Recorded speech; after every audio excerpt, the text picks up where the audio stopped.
Josh Hart is now a member of the New York Knicks.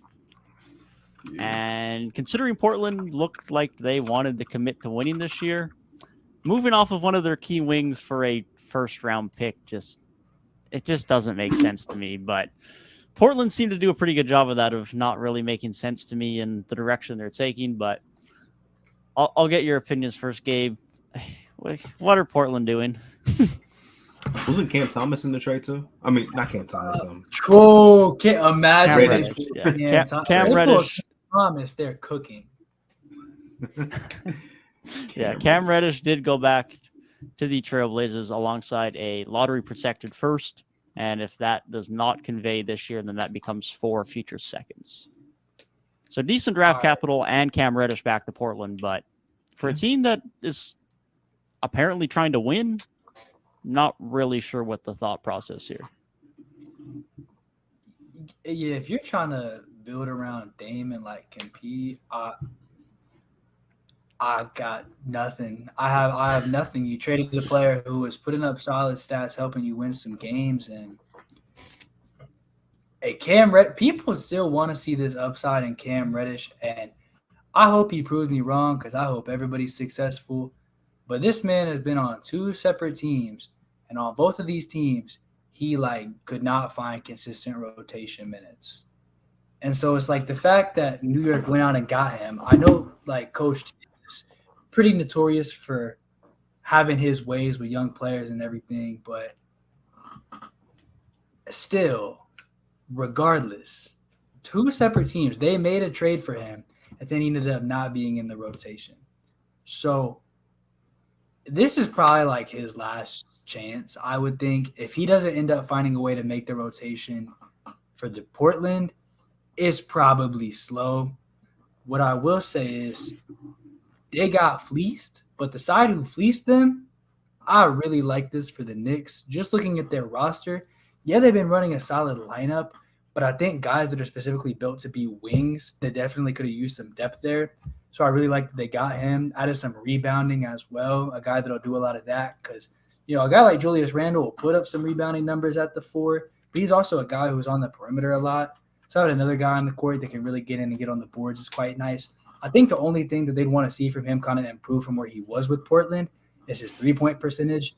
The Knicks are a team that aren't a great three-point shooting team, and so having a guy as a wing that you presume is going to get pretty solid minutes, you're probably going to want him to get closer to where he was last year at 37% than where he is this year at 30%.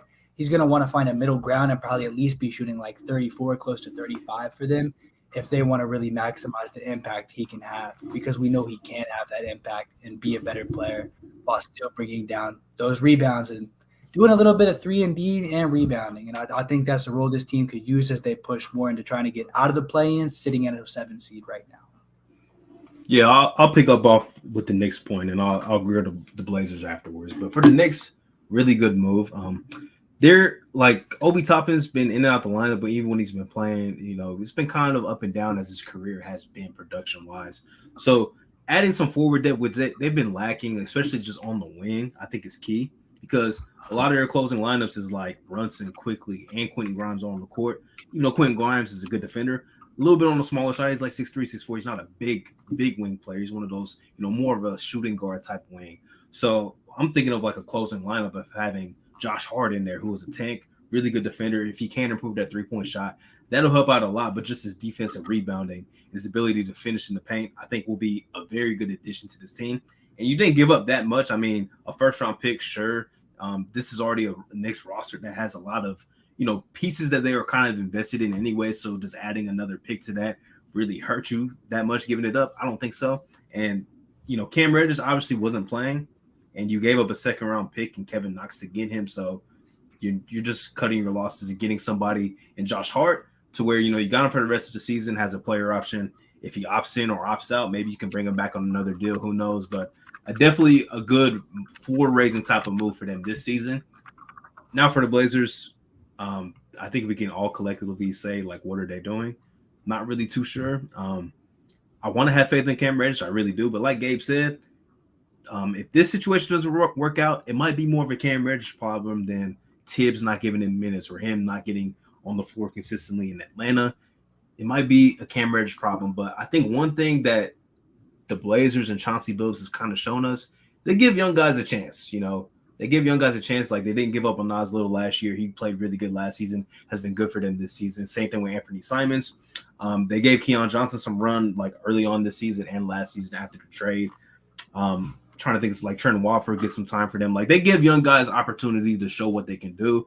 So maybe Cam Reddish can come in and show what he can do. But it seems kind of redundant with the kind of players that they have. You got Dame, obviously, who's your guy. Anthony Simons is a shot maker, shot taker. Same thing with Jeremy Grant. Are the shots going to be there for Cam? I don't know. And then you got Shaedon Sharpe off the bench, who they're obviously invested in. It's a little bit murky. It seems like he's going to another situation that is just like the one he got out of and just like the one he just got out of last season. So a little weird. Hopefully he can figure it out because he has a lot of talent, but this might be one of his last opportunities if he gets another one.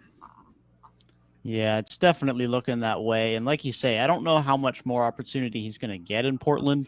It's looking like the best case scenario for him is that he gets his rights renounced this summer. He ends up becoming an unrestricted free agent, and maybe the Pistons pick him up, maybe the Hornets pick him up, maybe the Spurs pick him up, somewhere where he might get a little bit more opportunity and a little bit more leeway to have some ups and downs and still stay in the rotation.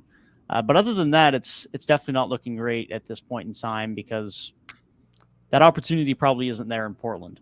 Now, why Portland make this move?